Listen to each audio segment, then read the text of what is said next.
నమస్తే. శ్రీ గురుభ్యో నమః. శ్రీమాత్రే నమః. ఆదిత్యాయ చ సోమాయ మంగళాయ బుధాయ గురు శుక్ర శనిభ్యే రాహవే కేతవే నమః. ప్రతి మాసంలో చెప్పుకునేటువంటి మాస ఫలితాలు మరి అక్టోబర్ మాసం 2024 గాను ఈ మాసంలో వచ్చేటువంటి ఫలితాలు ఎలా ఉంటాయి, ఎందుకంటే గ్రహగతులు ఎలా ఉన్నాయి, స్థితులు ఎలా ఉన్నాయి, దృష్టిలు ఎలా ఉన్నాయి, వాటిని బట్టి మనకి దాదాపుగా ఈ గోచార ఫలితాలు ఉంటాయి. కాబట్టి ముందుగా గోచార ఫలితాలు చెప్పుకోవడానికి గ్రహగతులు ఎలా ఉన్నాయో చూద్దాం. మనకి ఇక్కడ చూస్తే కనుక రాహుకేతువులు ముందు నుండి ఉన్నట్టుగానే ఇక్కడ మీనంలోనూ రాహు, అలాగే కన్యలో కేతువు, ఇది కొంతకాలం వరకు అలాగే కొనసాగుతుంది. ఇక గురువు వృషభంలో ఉన్నాడు, కానీ ఈ నెలలో జరిగేటువంటి మార్పు ఏంటంటే 10వ తారీఖు వక్రిస్తూ ఉన్నాడు. ఇక కుజుడు మనకి మిథునంలో 19 వరకు మిథునంలో ఉంటాడు. అయితే దాని తర్వాత ఏమవుతుంది అంటే కర్కాటక రాశిలోకి వెళ్తాడు. కానీ కుజుడికి అది నీచ రాశి, అంటే కుజుడు నీచ పొందేటువంటి పరిస్థితి అయితే ఉంది ఇక్కడ ఈ మాసంలో. ఇంకా ఇంతకంటే ఏంటంటే కన్యలో అప్పటికే కేతు ఉన్నప్పటికీ ఇక్కడ రవి ఉంటాడు. రవి 15 రోజుల వరకు ఉండి 16 రోజుల వరకు ఉండి తర్వాత మార్పు చెందడం, అలాగే అంటే 17 నుండి తులలోకి వెళ్తూ ఉంటాడు అనమాట. అలాగే బుధుడు కూడా ఆల్మోస్ట్ అంతే, 13 వరకు ఉండి మారడం, ఇక 12 వరకు ఉండి 13లోకి మారుతాడు అనమాట. ఇలా మార్పు ఉన్నప్పటికీ ఇక శుక్రుడు, తులలో ఉన్నటువంటి శుక్రుడు 11వ తారీఖు వృశ్చికంలోకి మారడం అనేటువంటిది గ్రహాల్లో మార్పు. ఇక శని ఎలాగూ వక్రించి కుంభంలో ఉన్నాడు, అది మనకు తెలిసినటువంటిదే. ఈ రాహుకేతువులు కొంతకాలంగా మీన కన్యల్లో ఉంటున్నటువంటి విషయం. మరి ఇలా ఉన్నటువంటి గ్రహస్థితులలో మరి ఈ రాశులకి అంటే 12 రాశుల వారికి ఎలా ఉంటుంది అంటూ మనం 12 రాశులు ఒక్కొక్క రాశిని ప్రకారంగా చెప్పుకుందాం. మనం ప్రతి మాసంలో చెప్పుకునేటువంటి మాస ఫలితాలు ఎందుకు చెప్పుకోవాలి అంటే, ఇది జనరల్గా జన్మజాతకంలో ఉన్నటువంటి జాతకాలు మనకు ఉన్నాయి కదా అన్నప్పటికీ కూడా ఏ నెలకా నెల ఎందుకు చెప్తామంటే, ఉన్నటువంటి గ్రహాలు అంటే గోచార రీత్యా మారుతున్నటువంటి గ్రహాల మూలంగా ఒక్కొక్క గ్రహం వారి యొక్క యుతి కానీ దృష్టి కానీ లేకపోతే వీటి యొక్క వక్రగతి కానీ ఇవన్నీ పరిస్థితులు మారుతూ ఉంటాయి కదా. ఇలా మారినప్పుడు ఒక్కొక్క గ్రహం ఇచ్చేటువంటి అంటే నీచ పొందడము, ఉచ్చలోకి రావడం, ఇలా స్వక్షేత్రంలోకి రావడం, వీటి వల్ల ఏ రాశులు ఉన్నారో వాళ్ళకి కొన్ని మార్పులు చేర్పులు అయితే జరుగుతాయి. అంటే గ్రహాలు ఎప్పుడు ఒక చోటు ఉండవు కదా. ఈ మారుతున్నటువంటి గ్రహాల మూలంగా మారేటువంటి మార్పులకు అనుగుణంగా మనం ఏం చేసుకోవచ్చు, ఎందుకంటే ఇలా చూసినంతలో మరి లాభం ఏంటి, మనం జన్మజాతకం మొత్తం రాయించుకున్నావు కదా, ఇలా ఉంది కదా అంటే ఉన్నప్పటికీ కూడా కొంత మార్పు ఉంటుంది. ఏంటంటే దీనివల్ల ఇలా వస్తుంది కాబట్టి ఈ గురుగ్రహం వక్రీకరణ చెందుతుంది కాబట్టి మనం ఈ రకమైనటువంటి పూజ చేద్దాం గురుగ్రహానికి. లేదు రవి నీచపడుతున్నాడు కాబట్టి రవికి నమస్కరిద్దాం, కుజుడు మరి నీచలోకి వెళ్తున్నాడు కాబట్టి ఇలా చేద్దాం అనేటువంటిది ముందు జాగ్రత్త కోసమే ఈ జ్యోతిషం ఉపయోగపడుతుంది. అందుకని గోచార రీత్యా మనం ఫలితాలు ప్రతి వారం చెప్పుకోవాలా, ప్రతి పక్షం చెప్పుకోవాలంటే చెప్పుకుంటే మనకు ఒక రకమైన ముందుగా మనకు మార్గదర్శనం చేసినట్టుగా ఉంటుంది కాబట్టి అలా చెప్పుకుంటాం. అలా మనం ఈ మాసం ఫలితాలు కూడా చెప్పుకుందాం. తదుపరి రాశి మిథున రాశి కనుక మనం చూసినట్టయితే కొద్దిగా ఆరోగ్యంలో కొంచెం అటు ఇటుగానే ఉంటుంది. చెప్పాలి అంటే కొంత అంటే ఒళ్ళంతా నొప్పులుగా ఉంది, ఇది పెద్ద అనారోగ్యము అని చెప్పలేము, అలా అని మంచి ఆరోగ్యం అని చెప్పచ్చు. ఏది చేయాలన్నా కొంచెం నీరసంగా ఉంది, నడవలేకపోతున్నా, కాళ్ళు అవుతున్నాయి, చేతులు అవుతున్నాయి, ఒళ్ళు నొప్పి ఉంది, తలనొప్పిగా ఉంది అంటూ అది పెద్ద జబ్బు కింద చెప్పలేము, అలా అని పూర్తి ఆరోగ్యంగా చెప్పలేనటువంటి పరిస్థితి ఉంటుంది. అంతేకాదు మార్గదర్శకులైనటువంటి తండ్రి కానీ గురువులు కానీ వీళ్ళతో మనం అనుకున్నటువంటి సత్సంబంధాలు అయితే ఉండవు. ఈ మాసం అంతా కూడా కొంచెం అలాగే ఉంటుంది. మనం తండ్రి మాట వినకపోవడము, మనకు వినాలనిపించకపోవడము, గురువులు చెప్పిన మాట వినకపోవడం వల్ల వాళ్ళకి మన మీద కోపం రావడము, ఏదైనా సరే వాళ్ళ యొక్క సహకారం అంతగా లభించదు, కొంత ఇబ్బందిగానే ఉంటుంది.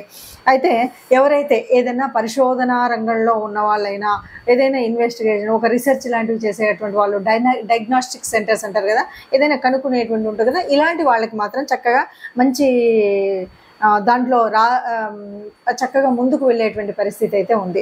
అంతేకాదు విదేశీ ఉద్యోగాలు చేయాలి అనుకున్నటువంటి వాళ్ళు, వాళ్ళకి కానీ, కొంతమంది లాంగ్ జర్నీస్ చేస్తూ ఉంటారు. అలా దూర ప్రయాణాలు చేసేటువంటి వాళ్ళకి కానీ, ప్రయాణం అయితే చేస్తారు కానీ బాగా స్ట్రెస్తో కూడినటువంటి ప్రయాణం చేసేటువంటి పరిస్థితి అయితే ఉంటుంది.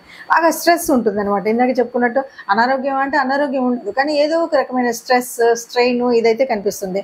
ఇక ఏదైనా మనం చేయాలి అనుకుంటే మాత్రం ఈ మాసంలో మొదటి పక్షంలో ఉన్నంత సులువు రెండో పక్షంలో ఉండదు. కాబట్టి భూములు కొనాలనుకున్నా, ఏదైనా అమ్మాలనుకున్నా, వ్యాపార రీత్యా ఏదైనా చేయాలనుకున్నా, కొత్త పనులు మొదలు పెట్టాలనుకున్నా మొదటి పక్షంలో మొదలు పెడితే బాగుంటుంది. రెండో పక్షం అంతగా అనుకూలించేటువంటి విధంగా ఉండదు. కాబట్టి వీటన్నిటికీ మనం ఒక్కటి చెప్పొచ్చు, ఈ రాశి వారికి ఈ పక్షంలో మనం అనుకున్న అన్ని నిర్ణయాలు తీసుకోవడం అంతే కాకుండా కొంత ఆచితూచి జాగ్రత్తగా ఉన్నట్టయితే వెళ్ళగలుగుతాం. అలాగే మాట్లాడేటప్పుడు, ఎందుకంటే తండ్రితో మాట్లాడినా, గురువులతో మాట్లాడినా, వీరితో కనుక సత్సంబంధాలు ఉన్నట్టయితే మనం ఏది చేయాలనుకున్నా వారి ఆశీస్సులు ఉంటాయి, వారి మార్గదర్శనం ఉంటుంది. వారితోనే మనకు ఒక చికాకు ఉన్నప్పుడే మనకి ఏమవుతుందంటే ఏ పని చేయాలన్నా ఒక చికాకు వెలగడం, అంటే వాళ్ళతో గొడవైనా లేకపోతే వాళ్ళు అనుకున్నది మనం చేయకపోయినా, అలా కాకుండా మనకు సరైనటువంటి మార్గదర్శనం కూడా దొరక్కపోతుంది. కాబట్టి వారితో తగు జాగ్రత్తగా ఉండి వినయంగా ఉంటే మంచిది అని చెప్పచ్చు.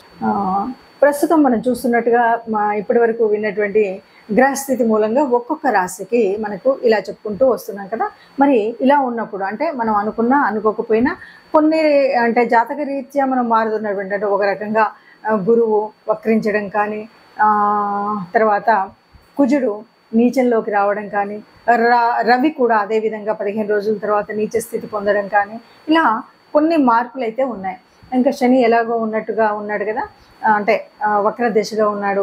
అలాంటి పరిస్థితులలో మరి ఎలా ఉంటుంది అంటే సహజంగా ఉండేటువంటి చిన్న మార్పులు కొంతమందికి కొన్ని రాసుల వారికి ఉపయోగం, కొన్ని రాసుల వారికి కొంత మధ్యస్థంగా మిశ్రమ ఫలితాలు ఉంటే, కొన్ని రాసుల వారికి కొంత కష్టంగానే ఉంటుంది. మరి ఎవరికైనా సరే అందరికీ కూడా మనం సుఖంగా ఉండాలి అని మనం యోచన చేస్తాం. అసలు జ్యోతిష్యం అంటేనే ఎవరైనా సరే ఏదైనా బాగులేదు అంటే దాన్ని ఎలా మనం మంచి చేసుకోవాలి, ఎలాగ మనం చేసుకోవాలి అంటే ఒక రకంగా గ్రహాల యొక్క అనుకూలత కోసం మనం పూజ చేసుకోవాలి. అలాగే దేవత అనుగ్రహం పొందడం కోసం ఏదైనా దేవత ఆరాధన చేయాలి. ఇది కాకుండా ప్రకృతి నుండి మనం కొంత కాపాడుకోవడానికి ఒక గోమాత, భూమాత లాంటివి కానీ, సేవకులకు కొంత చేయడం కానీ, ఇలాంటివి మనం చేస్తూ ఉన్నప్పుడు మనకున్నటువంటి దోషాల ప్రభావం తగ్గి గ్రహాల యొక్క దృష్టిలో మంచి దృష్టి అయితే పెరిగి చెడు దృష్టి అయితే తగ్గేటువంటి స్థితిని మనం పొందుతాం. అలాంటి స్థితి పొందడం కోసమే మరి మనం ఏం చేయాలి? ఇప్పుడు ఉన్నటువంటి ఈ అక్టోబర్ మాసంలో ఉన్నటువంటి ఈ పరిస్థితికి మనం ఏం చేయాలంటే తప్పనిసరిగా మనం చేయవలసింది, ఎందుకంటే రవి యొక్క స్థితి మారుతుంది, 15 రోజుల తర్వాత నీచంలోకి వస్తున్నాడు. ఇలాంటి స్థితి ఉంటే తప్పనిసరిగా రవి గ్రహం యొక్క అనుగ్రహం పొందడం కోసం తప్పనిసరిగా ఆదిత్య హృదయం చదవడం కానీ, సూర్య నమస్కారాలు చేయడం కానీ, ఇది మర్చిపోకుండా మనం చేయవలసినటువంటి పని. ఇది కాకుండా ఇంకా మరి కుజస్థితి కొద్దిగా ఇబ్బందిగా ఉండేటువంటి పరిస్థితి ఉంది. కాబట్టి భూపిత్రుడైనటువంటి కుజుడి నుండి అనుగ్రహం పొందాలి అంటే మనం తప్పనిసరిగా లలితా అమ్మవారి యొక్క ఆరాధన చేయాలి, లేకపోతే లలితా నామ స్తోత్రాలు చేయాలి. అలా చేసినప్పుడు నీచబంధైనటువంటి కుజుడు మూలంగా జరగబోయేటువంటి భూనష్టం కానీ, గృహ సంబంధమైనటువంటి కానీ, ఆస్తులు కానీ ఇలాంటి నష్టాలు జరగకుండా అమ్మ మనల్ని కాపాడుతుంది. కాబట్టి అలాంటి మీ అనుకూలతను బట్టి, మీకు వీలైన దాన్ని బట్టి మీరు లలిత చదువుకోగలుగుతారా, సూర్య నమస్కారాలు ఉదయాన్నే చేస్తారా, లేదు ఇంటి ఇలవేల్పును పూజిస్తారా, మన ఇష్టం ఉన్నటువంటిది. కాకపోతే తప్పనిసరిగా నవగ్రహ మండపానికి మాత్రం ఈ నెలలో ఒకసారి కానీ 2 సార్లు కానీ వెళ్ళడము, నవగ్రహ ఆరాధన చేయడం, ముఖ్యంగా వీలైతే కుజుడు రవి కుజుల యొక్క ఆరాధన చేయడం అనేటువంటిది మర్చిపోకుండా చేయాలి. ఇది కనుక మనం చేసినట్టయితే మీరు అనుకున్న విధంగా ఏదైతే మీరు ప్రణాళిక వేసుకొని వృద్ధిలోకి రావాలనుకుని మనం చేసేటువంటి వృత్తి, వ్యాపార, ఉద్యోగాల్లో ఉన్నాయి, వాటిలో అనేక రకాలైనటువంటి మంచి జరుగుతుంది, లేదా చెడును ఆపే స్థితి ఉంటుంది.